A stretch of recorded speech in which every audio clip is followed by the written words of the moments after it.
Hello, and welcome back to the Periphery. I'm Offie, and this week, in honor of Black History Month, I am sharing the story of Maggie Pittman, also known as my great-grandma baby.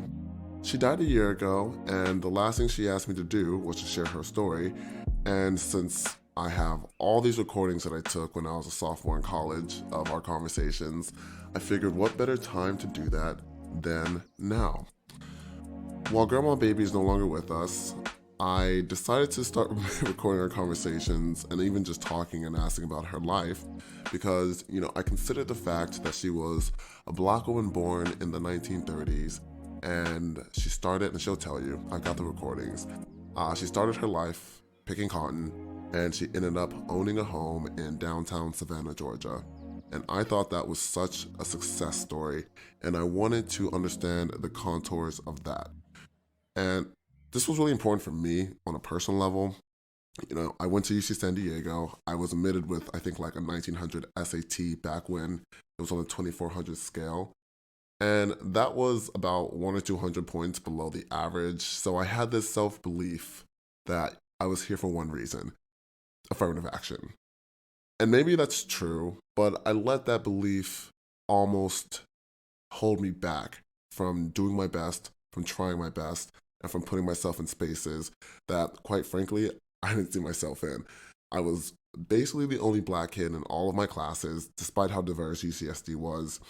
All my professors were white or Asian or European, and all my friends were basically the same, with a handful of Latino students.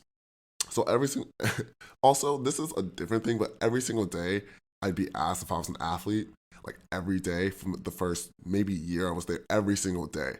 So I just kept hearing the message that I was only here for one reason, and that's it. Not to be smart, not to contribute, just to be here and be Black. Not true. I needed to tap into a history I could relate to of accomplishment, of putting your head down and pulling yourself up. And I thought, what better person to turn to than a woman who has been able to own a home in Savannah after growing up on, generously, a farm with 15 of her relatives back down in the deep south of Georgia. So I figured now, during Black History Month, was a really good time to share her story. The first is that she's exceptional and she asked me to, and what better platform than the one that I helped make. The second, though, is that her story really saved me. It saved my psyche, it saved my self-esteem from the disease of self-doubt that I've seen holds people back from their limitless potential, whether they're Black, white, Latino, woman, whatever identity from the identity handbook you want to grab. I've seen that a lot of it is in our own minds, and this was a woman who refused to let what the world was telling her dictate what she could become. And the last reason is it's Black History Month, and a lot of these histories, these stories, are not captured in a way that provide context for where we are at as a country today. And I find her story so valuable for that context. And we'll discuss that after we begin. Just one more disclaimer, and I could go on forever because you won't know me at this point. I can talk. I was going to cut up the story, this interview, this particular recording, and make it artful, but I'm just going to play it. You're going to kind of jump in 5 minutes into a conversation, and that's it. Anyway, that's all. Let's begin, and I'm so happy to introduce you to my great-grandma, Baby.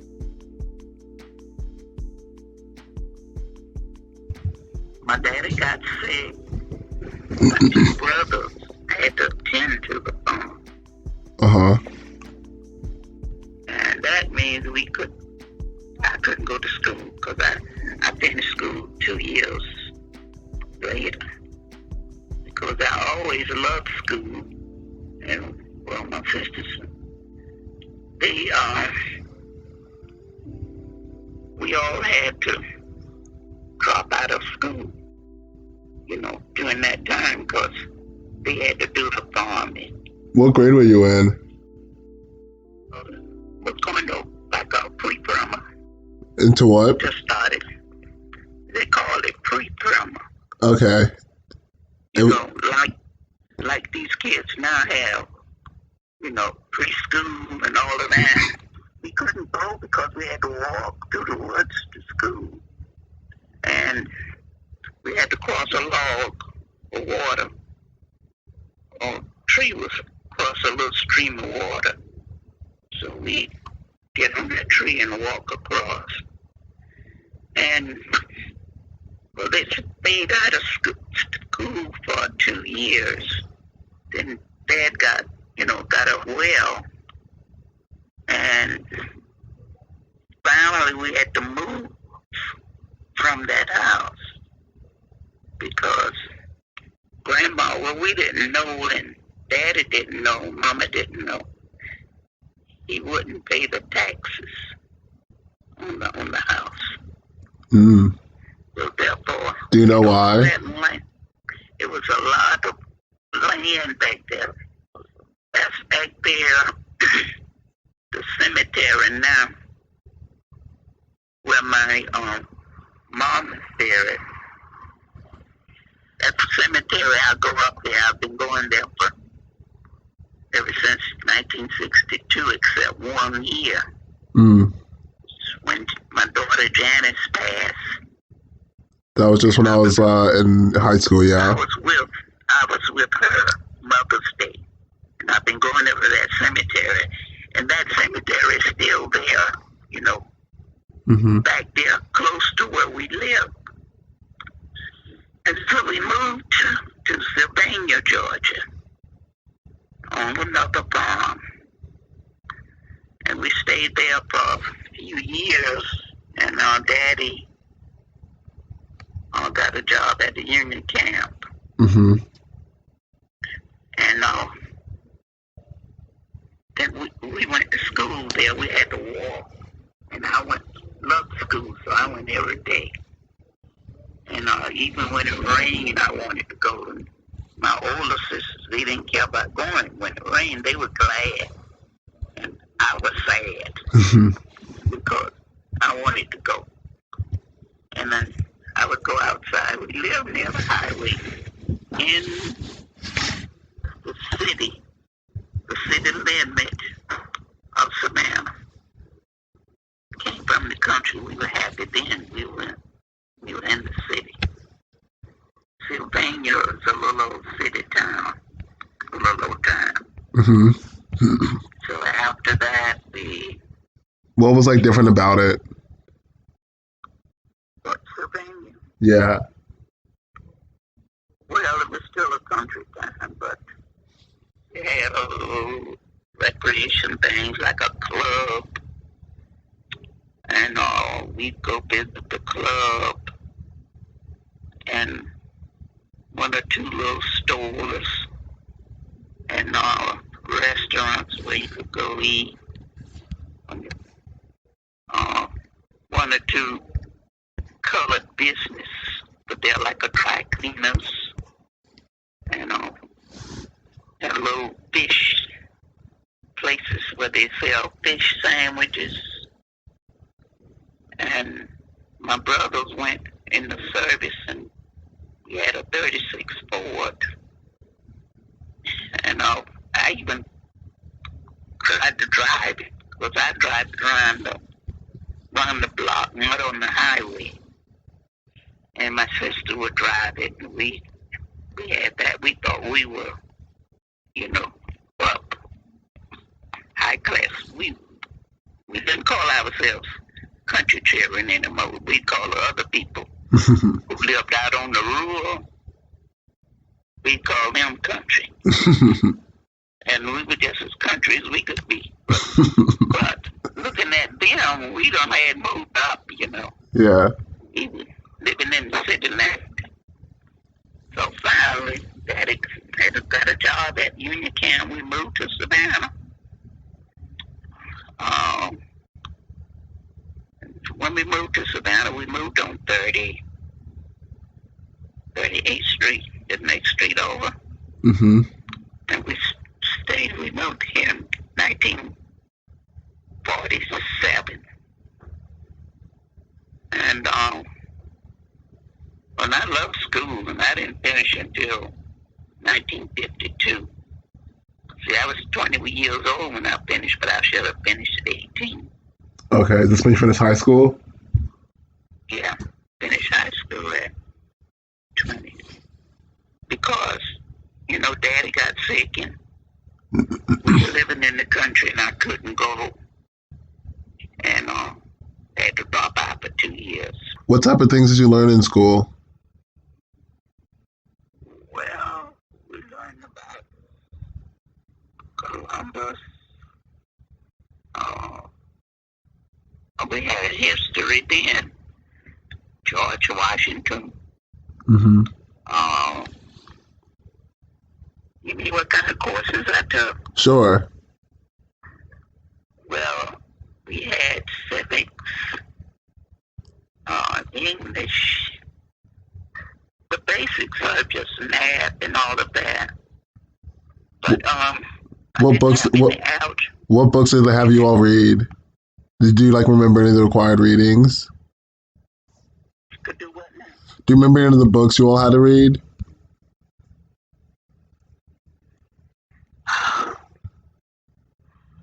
We didn't have to read no special book. Oh, okay. Like they got now, but the children have to read. I see. But we just had, the books we had, they were handed down from the white schools, and they didn't give us the updated books. Oh, okay. History book reading about Columbus, I think, discovered America. 1492, I believe it is. Wasn't that right? Something like that. I think that's right. George Washington, president, and all kind of things like that. Mm. And so, anyway, the word, people we had to do. The black folk, when I was talking about when we were coming up in the country, Uh-huh. the work we had to do was, in the field work. Pick cotton. They plant cotton, and you had to chop. We say chop cotton. That means you had to chop the grass. Like, they don't do that now. They got a tractor. Mm. That's all I dealt with, like picking cotton. Picking cotton, you gotta have a sack on your back. And they had a strap on it. Put it over your shoulder. Then you stoop over at each row and you had to pick that white cotton out of the burr.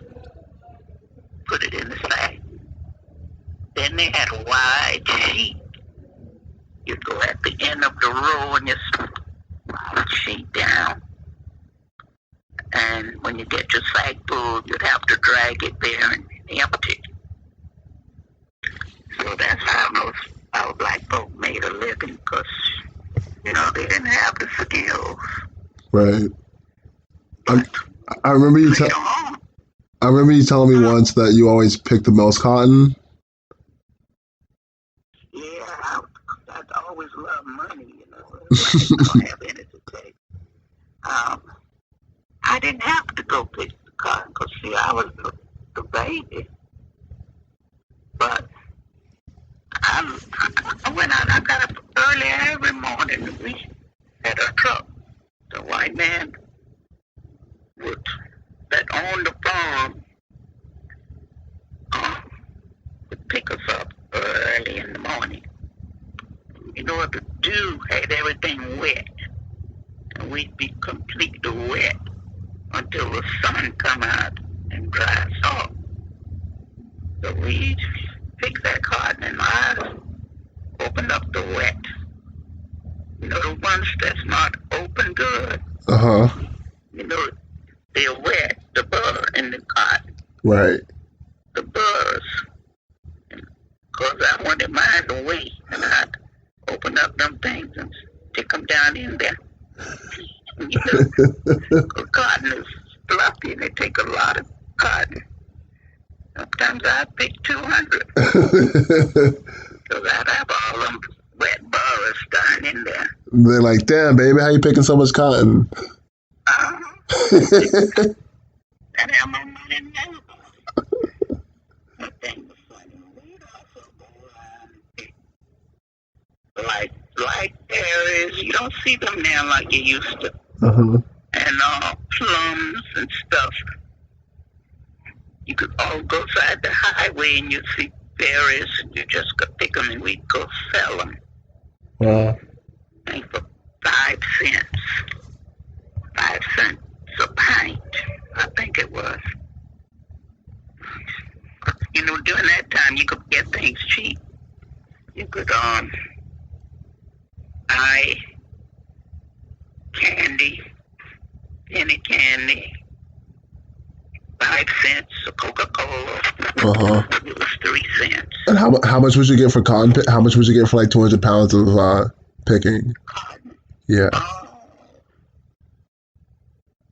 think it was 50 cents a pound. Per pound? Uh-huh. That's really good.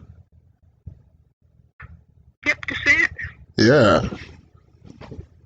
No, cotton no way that way home. No. I thought that way there wasn't much. 50 cent per. I mean, I wasn't picking the cotton, so I don't know. But $100 No. was it 50 cent per 100 pounds? If you get 200, you might get $2. Oh, so $1 per pound, 100 pounds. That's not a lot. Yeah. Okay. I thought you were saying you got 50 cent per individual pound, but you got 50 cents for 50 pounds. Yeah. So you got a cent per pound. Yeah, it was real cheap. You didn't make much. It's not that much, right? And then I used to go and work with in these white people's homes after school. What year was this? Like in the In the 50s, 52. During the time I was in school. Okay. So I finished in 52. That must have been in the 40s too. Right. See, we moved here in 47. Okay. It had to be in the 50s. In the 50s when we did that. Because I got married, you know, soon when I finished school. How old were you? I was 20 when I got married. To Brogy? When I finished. Yeah, the devil. Married the devil. Did I ever meet Brogy? Yeah, I shouldn't have gotten married, but I was in love, you know. They couldn't tell me nothing. Yeah. But anyway, after I married him, I said, now I'm not going to go in these white people's house working, you know, for 25 cents. What was it like working in the houses? Like, how would they treat you and stuff? Well, they treated us good, but, you know, they were prejudiced. Right.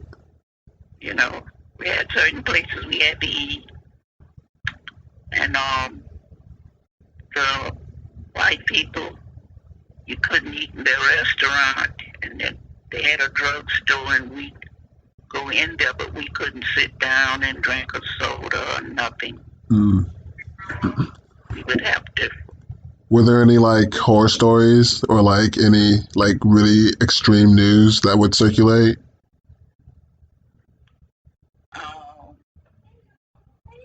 News or something. Yeah, it's just like what is it like? Hold on a minute. I'm talking to Auntie. So wait a minute. Let me say, hey, Auntie. Hey, who's that? That's Tara. Hey, Tara. She just moved to Atlanta.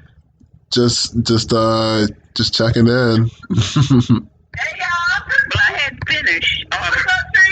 You want me to call you back? Yeah, I can call you. I can call you sometime this weekend. I can call you sometime this weekend. When you gotta have this? Oh, Anything I tell you help you something? I've just been curious for a while, and no, I've just been really curious for a while, and so I just wanted to start asking, you know. Well, anyway, so I have a story to tell because, when the integration, I came up during that. I'd love to hear about that. And I was one of the first 2 blacks to integrate our vocational school. Really? On Bay Street. And what year? And that was on 60. I'm about 63. And what? And what? And like I took a business course. The first 2 and what? Just where? The first 2 blacks where? I'm sorry, I missed that part. What did you say? You said you were one of the first 2 blacks where? Me and another girl. Integrated that vocational school in Savannah. I see. It must have been 63 because I went there for about a year and a half and got my course. That's how I got my secretary job. Because I was just determined I wasn't going to, do any service work.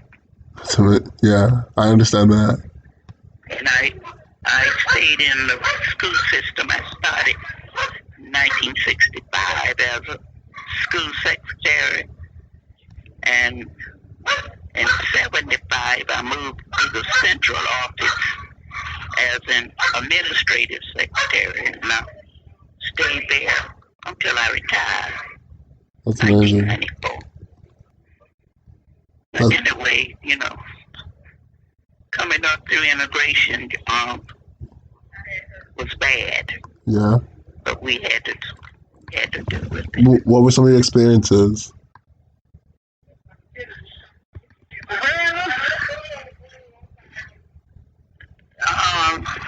Experienced that if we as blacks didn't go to school,